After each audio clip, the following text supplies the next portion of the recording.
warahmatullahi wabarakatuh. Saya Fatma Narianti, NPM 18124655. Di sini saya ingin mempresentasikan makalah saya dengan judul Biografi Datu Sanggul atau Syekh Muhammad Abdul Samad pada mata kuliah Pemikiran Ulama Banjar bidang fikih yang dibimbing oleh dosen Ibu Mardia Agustina STHI MPDI. Baiklah, langsung saja ke pembahasan yang pertama, yaitu nama dan gelar. Beliau bernama Muhammad Abdul Samad. Pada suatu riwayat ia bernama Ahmad Sirajul Huda, dan konon beliau berasal dari Palembang dan hidup sekitar abad 18 Masehi. Menurut satu riwayat menceritakan, satu ketika Datu Suban, guru utama Datu Sanggul, memerintahkan semua muridnya yang setia untuk melakukan khalwat khusus. Pada waktu itu, pengertian khalwat khusus sama dengan pengertian menyanggul, atau menunggu diperolehnya turunnya ilmu dari Allah SWT atau ilmu laduni. Karena ketekunannya dalam menyanggul ilmu itu, oleh karena itu ia diberi gelar Datu Sanggul. Menurut versi lain, beliau diberi gelar dengan Datu Sanggul karena sering menyanggul atau menghadang pasukan Belanda di perbatasan Kampung Muning dan pasukan Belanda sering kocar-kacir dibuatnya. Menurut versi lain, karena beliau sering menyanggul kesadaran untuk menumpang kesadaran yang lewat, dan menurut yang lain, karena beliau sering menyanggul binatang buruan seperti yang telah disebutkan di atas. Menurut riwayat yang lain, gelar Datu Sanggul ini diberikan karena rambut beliau yang panjang dan selalu disanggul atau digulung. Baik, selanjutnya yaitu yang kedua, kelahiran dan wafat.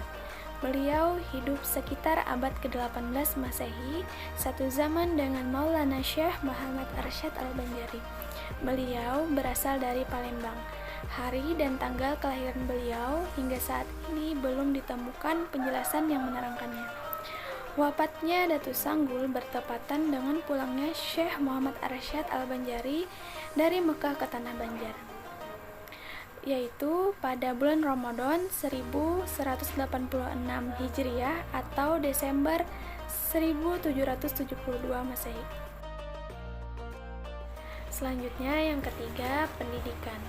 Datu Sanggul sudah belajar ilmu di banyak daerah di Indonesia seperti di Banten, Palembang, di antaranya seperti ilmu syariat, ilmu tasawuf, dan ilmu tauhid.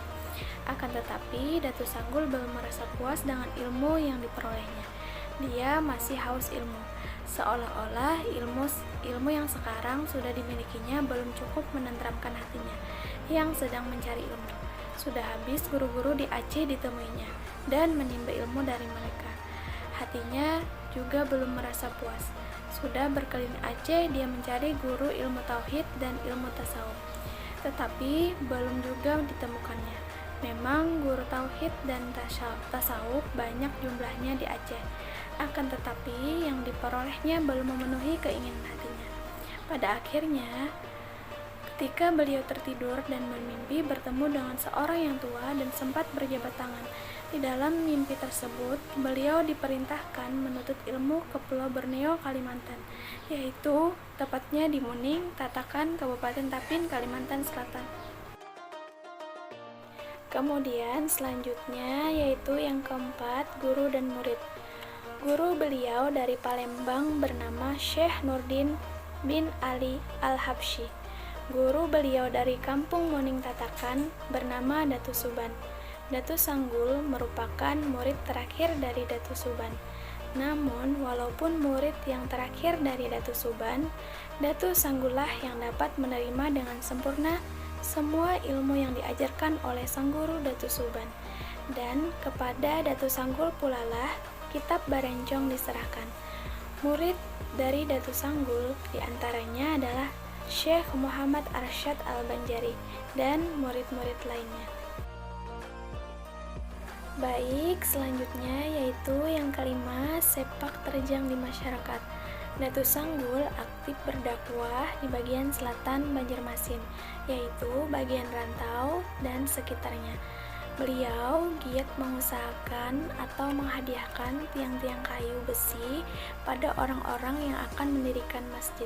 Datu Sanggul juga telah mendirikan masjid di Tatakan, sekitar Kabupaten Tapin. Baiklah, itu saja yang dapat saya sampaikan terkait pembahasan makalah saya. Semoga apa yang saya sampaikan bermanfaat bagi teman-teman semua. Terima kasih. Saya mohon maaf. Wassalamualaikum warahmatullahi wabarakatuh.